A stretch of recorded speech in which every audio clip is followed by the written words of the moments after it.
Hello everyone, this is Bitoski, and in this video I'll be sharing with you all my best tips and tricks and everything I have learned so far since I started playing Mobile Legends in Season 2. I believe these tips will take your gameplay to the next level. If you are tired of all the noobs you get in your team, then try to become the difference maker and improve your chance of winning. I have been able to reach solo to mythic multiple times with very high win rate because of these tips that I'm about to share with you all. It took me a lot of games, time, victories and defeats, error and trials, and tons of analysis in order to develop them.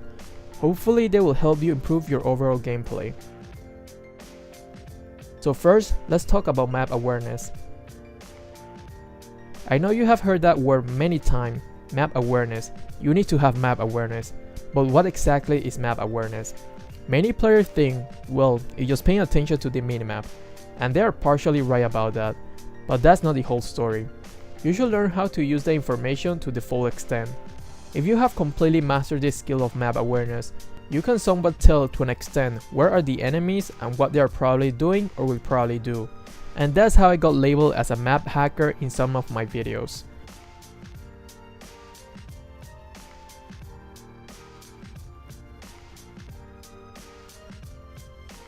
Here I have some perfect example that I can show you firsthand what I meant when I said that you can somewhat tell to an extent what the enemies are going to do. Okay, here the enemy Johnson has just been slayed, keep that in mind. So I'm just going to do my usual thing and farm the enemy jungle. Now pay attention to the enemy Cho on the map. I knew Cho was hiding in the bush. Look how I'm prepared to use my ultimate. I didn't care that he was waiting for me because I knew he couldn't kill me alone. Instead, I chose to harass him and make him weaker.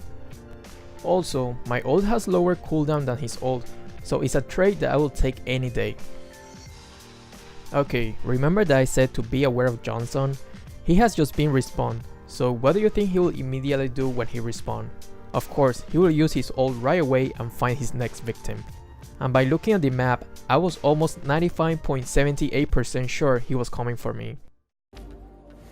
I think Johnson is coming, screw that.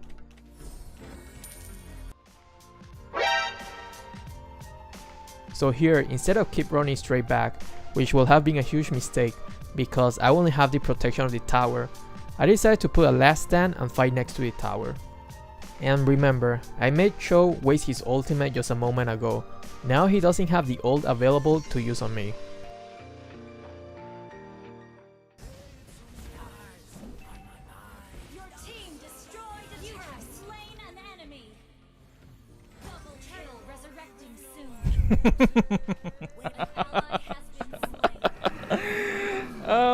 Oh boy, get Because of each of my decision making, I was able to completely overturn the table in that attempted 3-on-1 gank. Each and every in-game decision matter, even the one that seems insignificant. Here I have another example in which I'm waiting for the enemy to take the crab and hopefully steal it or kill one of them at the very least.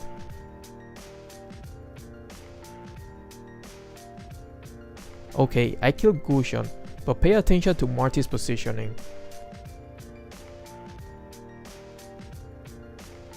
My ult is almost available, but I knew Mortis is probably waiting in the bush. I will attempt to kill Angela, but without fully committing. Pay attention to my positioning.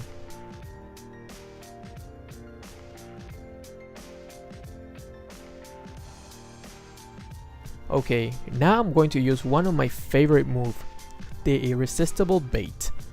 Because of my low HP and mana, it seems like Cyclops is just a very delicacy food served in a silver platter. No one can resist that temptation. Look how I'm going to use my first skill.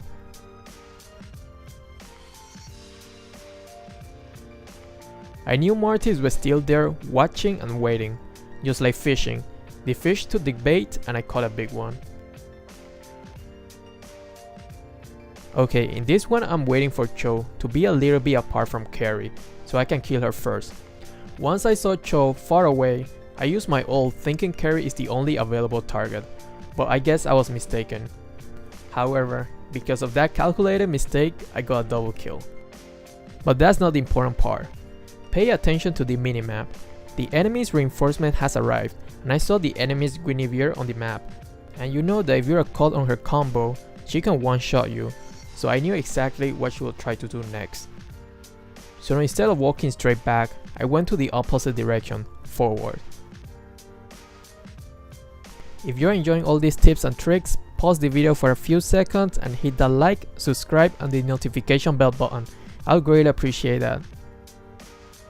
Okay, here I have another clip which some of you probably have seen already, but I never explained how I was able to do what I just did in these clips.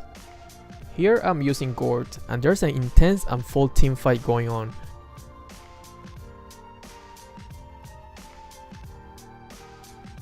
Okay, take a look at Tigreal's health bar. It's pretty low, keep that in mind. Now, looking at the overall picture, I can clearly see my team is losing the team fight. Did you catch that? No? Let's rewind a little bit then. Do you remember in my previous best tips and tricks video, in which I talk about the hero lock mode? If not, I will leave the link for that video on the description and in the comment section. Make sure to check it out if you haven't yet after this video. Here I was able to take a glimpse of the big red circle that popped on my screen for a few seconds, but that was enough time to catch my attention. So I knew Natalia is very low in health, and like any Natalia's player, you will try to go to the nearest bush to activate your passive to either continue killing or back off. She probably wanted to get more kills.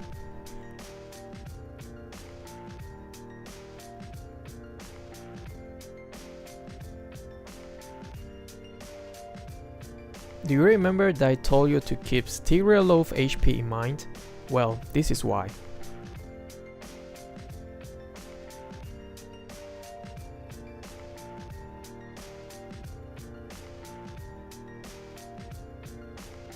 Here I noticed our buff minion was gone, so I thought there might be still someone in the bush. Once I saw my big ball didn't bounce, it means it successfully hit a target.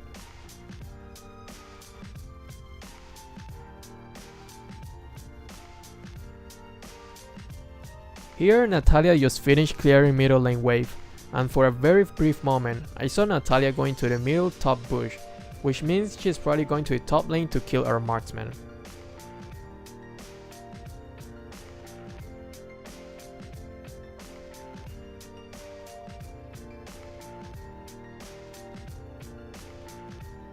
Here I just saw Natalia clearing top lane, then I assumed she will most likely try to push our turret.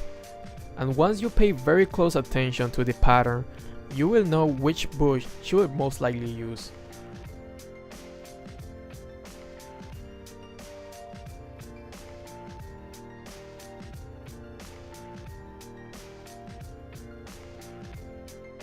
Here I saw Harley just finish clearing top lane, and since I paid very close attention to his pattern, I knew he would probably try to gank our top jungle.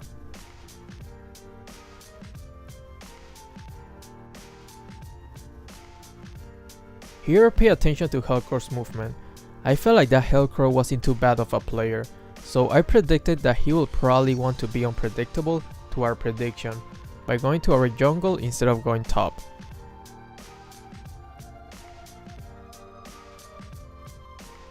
So by being unpredictable, he became predictable, because I was being unpredictable with my prediction.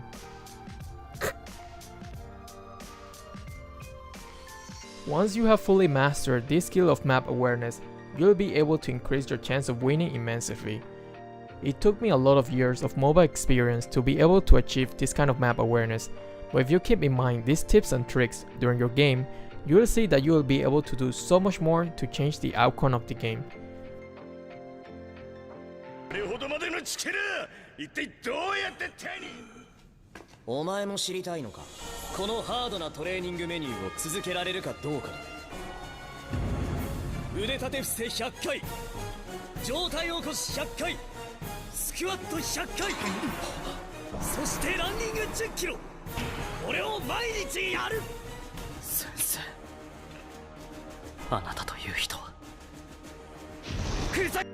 Thanks for watching, and I will see you until next time.